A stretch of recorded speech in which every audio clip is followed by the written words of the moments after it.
അസ്സലാമു അലൈക്കും.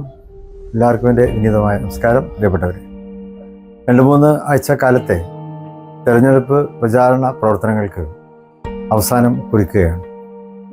തെക്കൻ കേരളം നാളെ പോളിംഗ് ബൂത്തിലേക്ക് നീങ്ങുകയാണ്. ഞങ്ങൾ വടക്കൻ ഭാഗങ്ങൾ 11-ാം തീയതി പോളിംഗ് ബൂത്തിലേക്ക് നീങ്ങുകയാണ്.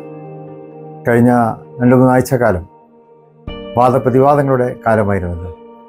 തെരഞ്ഞെടുപ്പ് പ്രചാരണത്തിൻ്റെ ഭാഗമായി ഐക്യ ജനാധിപത്യ മുന്നണിയും ഇടതുപക്ഷ മുന്നണിയും നമ്മൾ തമ്മിലാണല്ലോ പ്രധാന പോരാട്ടം ഉള്ളത്. അപ്പോൾ കേരളത്തിൽ ഒരു മാറ്റം വരണം എന്ന് കേരളീയ സമൂഹം ആഗ്രഹിച്ചുകൊണ്ടിരിക്കുന്നു. ഇടതുപക്ഷത്തിൻ്റെ ഇപ്പോൾ കഴിഞ്ഞ 5 വർഷം തികയാൻ പോകുന്നു അവർ നടത്തിക്കൊണ്ടിരിക്കുന്ന ഭരണം.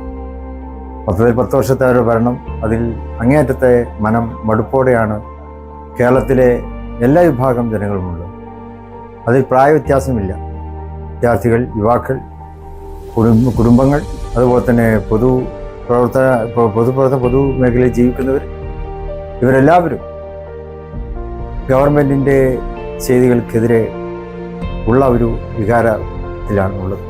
അപ്പോൾ അത് പ്രകടിപ്പിക്കുവാനുള്ളൊരു നല്ല അവസരമായി ത്രിതല പഞ്ചായത്ത് തെരഞ്ഞെടുപ്പ് മാറിയിരിക്കുകയാണ്. കഴിഞ്ഞ 3 ഉപതെരഞ്ഞെടുപ്പുകളിലും ഐക്യജനാധിപത്യ മുന്നണിക്ക് വലിയ വിജയം കൈവരിക്കുവാൻ സാധിച്ചു.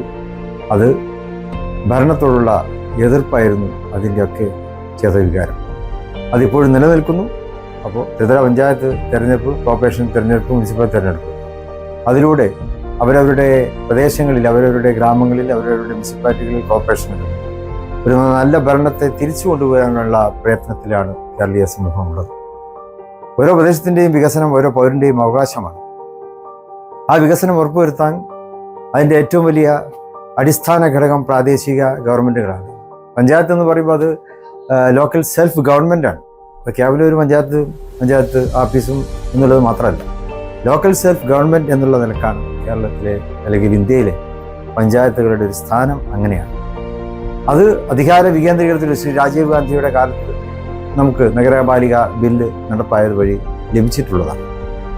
ഇപ്പോൾ ഇടതുപക്ഷം അവരുടെ ഭരണത്തിൻ്റെ സമയത്ത് ഒരുപാട് അധികാരങ്ങൾ അവർ കവർന്നെടുത്തു എന്നുള്ളതാണ്. ലോക്കൽ സെൽഫ് ഗവൺമെൻറ്റുകളായ പഞ്ചായത്തുകൾക്ക് ഉണ്ടായിട്ടുള്ള ഒരുപാട് അവകാശങ്ങൾ, അധികാരങ്ങൾ അത് കവർന്നെടുത്തു എന്നുള്ളതാണ് ഇടതുപക്ഷം ചെയ്തിട്ടുള്ള ഏറ്റവും വലിയ ഒരു വിപത്ത്. സാധാരണ ജനങ്ങളുള്ള ഏറ്റവും വലിയൊരു വെല്ലുവിളിയായിട്ട് അത് മാറിക്കഴിഞ്ഞിരിക്കുകയാണ്. അപ്പോൾ അതിനൊക്കെ ഒരു പരിഹാരം UDF അധികാരത്തിൽ വരികയാണ്. ഈ ത്രിതല പഞ്ചായത്ത് തെരഞ്ഞെടുപ്പ് ഇനി വരാനിരിക്കുന്ന അസംബ്ലി തെരഞ്ഞെടുപ്പിൻ്റെ മുന്നോടിയായിട്ടുള്ളതാണ്. നമ്മുടെ സെമി ഫൈനലാണ് വിശേഷിപ്പിക്കപ്പെടുന്നത്. നമ്മൾ ഫൈനലായിട്ടുള്ള ത്രിതല അസംബ്ലി തെരഞ്ഞെടുപ്പിലേക്ക് അതിന് UDFന് കടുത്ത നല്ലൊരു ആത്മവിശ്വാസം കൊടുക്കാൻ, ആത്മധൈര്യം നൽകുവാൻ, അതിനുവേണ്ടി വോട്ടർമാരുടെ ആ വിലയേറിയ സമ്മതിദാനാവകാശം ഐക്യജനാധിപത്യ മുന്നണി സ്ഥാനാർത്ഥികൾക്ക് നൽകുക. സ്വന്തം ഗ്രാമം, അതുപോലെ തന്നെ സ്വന്തം നഗരം, എന്നതുപോലെ സ്വന്തം സംസ്ഥാനം, ഇവയെല്ലാം ഒരു നല്ല ഭരണത്തിലേക്ക് അതിനൊക്കെ തിരിച്ചു കൊണ്ടുവരുന്നതിന് വേണ്ടി ഐക്യജനാധിപത്യ മുന്നണി സ്ഥാനാർത്ഥികളെ അവരവരുടെ ചിഹ്നങ്ങളിൽ വോട്ട് രേഖപ്പെടുത്തി വമ്പിച്ച ഭൂരിപക്ഷത്തോടെ വിജയിപ്പിക്കണം എന്ന് അഭ്യർത്ഥിക്കുന്നു. ഒരു നല്ല നാളെ നമുക്കൊക്കെ ഉണ്ടാകട്ടെ എന്ന് പ്രാർത്ഥിക്കുന്നു.